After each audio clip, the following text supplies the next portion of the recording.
Magandang umaga, tanghali, hapon, gabi. Okay?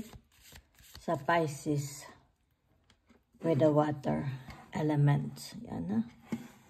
Sa Lala Baby po nagpapakilala. Bigyan ko kayo ng timeless reading ha. For the month of July. Yan. Isa lang pong like, shares, subscribes. Ito po is general hindi po ito personal or private reading. Kung gusto po nyo ng private reading, you can email me, okay? Free. Yeah, feel free to email Lola. Okay. Maldive or Maldive, @gmail.com. Okay. So, that's your first energy. It's like a catalyst for you, okay? For the month of July, okay? So, titingnan natin. Saan ito, ha? Swords is, has something to do about action, travel, communication, writing, okay? It's about your emotions, di ba? Okay? Sa mga Pisces, narito ang the 7, okay? The 7 of Cups, di ba? Okay. It's like meron ditong magbabalik, okay? Yun ang inahagip ko, ha? Okay. Na energy, magbabalik, papasok, di ba? Magpupuno ng kasiyahan sa inyo. So, there is a good news. It's like there is a good news, okay? May darating sa inyong magandang mensahe. Yan. So, ito yung tinatawag na the 8 of Swords. Yan, ha? So, there is an action, di ba? Or, nakikita ko dito, okay? It needs an action.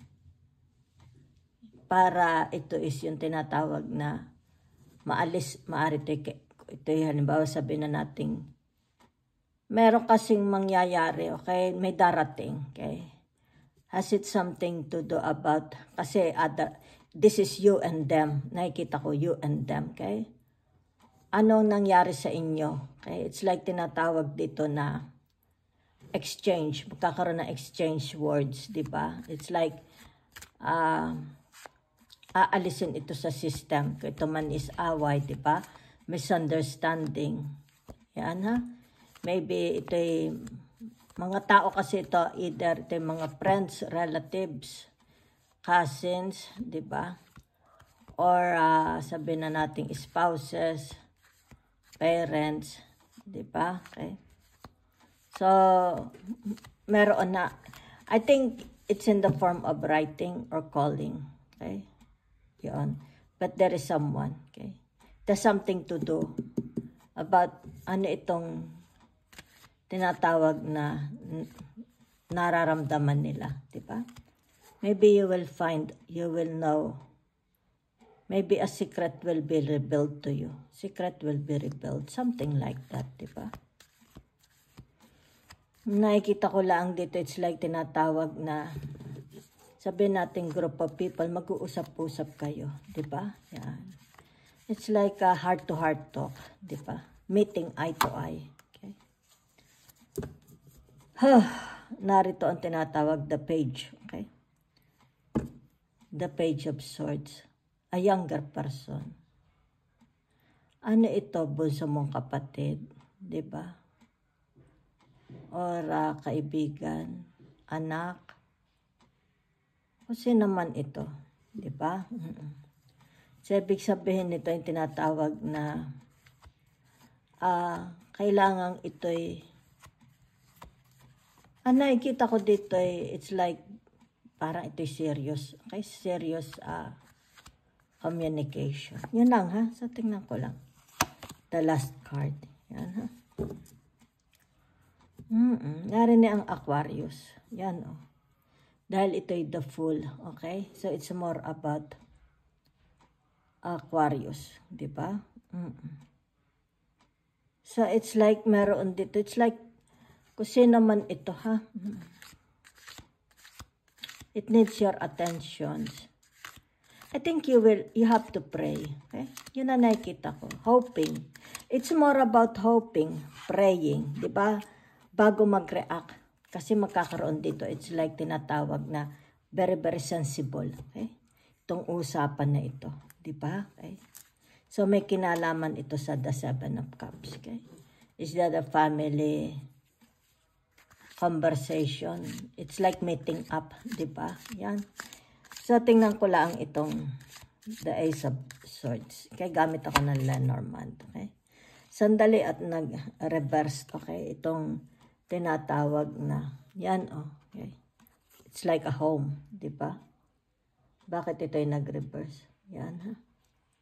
So, meaning to say, ang nakikita ko dito ay malungkot, kalungkutan ito.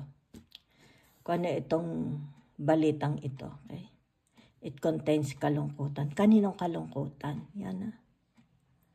It's like you will be will be affected. You will be very, very affected. And kumbaga dito, ano kaya maitulong mo? Something like that, di ba? Para lang mais ang tinatawag na kalungkutan. Okay? I think it comes from people. Okay, na itong mga taong ito is either related sa iyo. Kung sino man itong mga taong ito, ha? Okay?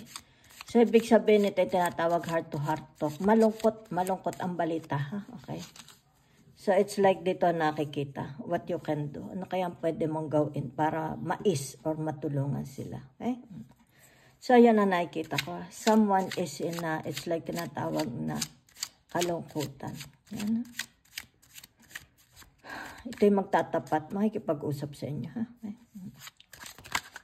Maybe a news. You will hear a news from them. Teka muna, ba't ka nagre-reverse? Ba't ka nagre-reverse? Okay? So, narito ang tinatawag na Bonhoeffer Rich. Okay? Kita mo, naglalaro siya ng chess. Di ba? So, ano ang energy na nahahagip ko since ito'y tinatawag na naka-reverse. So, ibig sabihin ito yung tinatawag na resigning. Okay? Resigning yourself. Okay? Whatever is this. May kalungkutan. Okay? So, it's more about resigning. Yan. It's like, binibigay mo ng lahat sa Panginoong Diyos. Di ba? Yan, no? It's like, whatever will be, will be. Kesera-sera. Di ba? Yan, no? Kung ano man ito, resigning. Yan. Dito sa tinatawag na the Seven of Cups. Ha? It's like natanggap mo na, okay? Halimbawa, sabihin natin natanggap mo na ang pagkatalo, natanggap mo na ang katotohanan, di ba? Natanggap mo na the outcome, the result. Yan, kasi nag-reverse. Okay? So, tingnan ko lang itong tinatawag na, okay? The Eight of Swords. Yan, ha? Okay.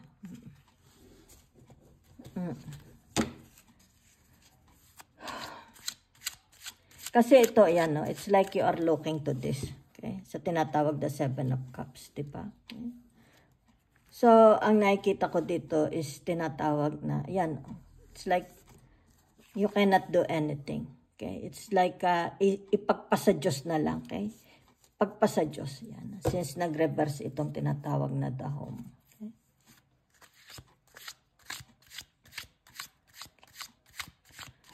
I think it's more about praying here. Huh? It's more about praying. It's like your prayers will be intended. Kung sino man ito. Di ba? Okay. So, meron ditong tinatawag the sailing boat. Okay? So, ang nakikita ko dito is more about, okay? Meron ditong you will hear, okay? Bago ito. Yan. Meron darating, ha? It's like a blessings, di ba? For you. Dito. Yan, ha? I don't know kung saan niya ang galing. It's like mga tao darating. Maybe siblings. Magulang, kapatid, anak, asawa. Di ba? May dadating po. Yan.